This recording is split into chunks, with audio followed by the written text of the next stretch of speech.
what I'm reflecting is also then therefore how the work that a POSH trainer does in many ways within organizations can't be done in isolation. There's so much of gender and inclusion work that needs to happen alongside. There's a lot of focus on building safe cultures, and all of this kind of comes together to form a certain kind of synergy. So I'll tell you what happens to me when I'm sitting in POSH trainings, right, with my colleagues and all of that is there's a conversation that's going on, and and then somebody will ask or say a very weird thing, like you mentioned, which is, oh, now women will find one more way, now we can't even talk to them, or so it goes into a very different direction. And to me what happens is, because of my history of experiences where I was violated, it triggers a lot of things inside me, ranging from anger to helplessness. But then I was curious,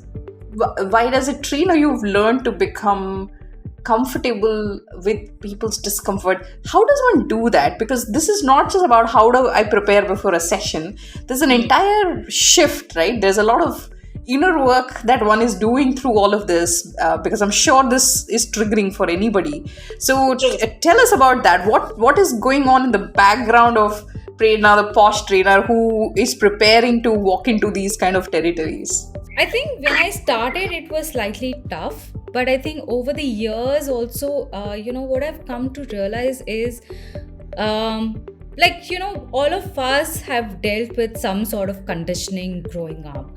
And I know, over the years, some of the things that I had to deal with, and so much work that happened.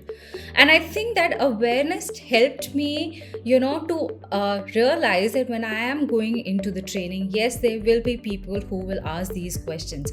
Sometimes it comes from a very genuine space of, understanding. They're curious.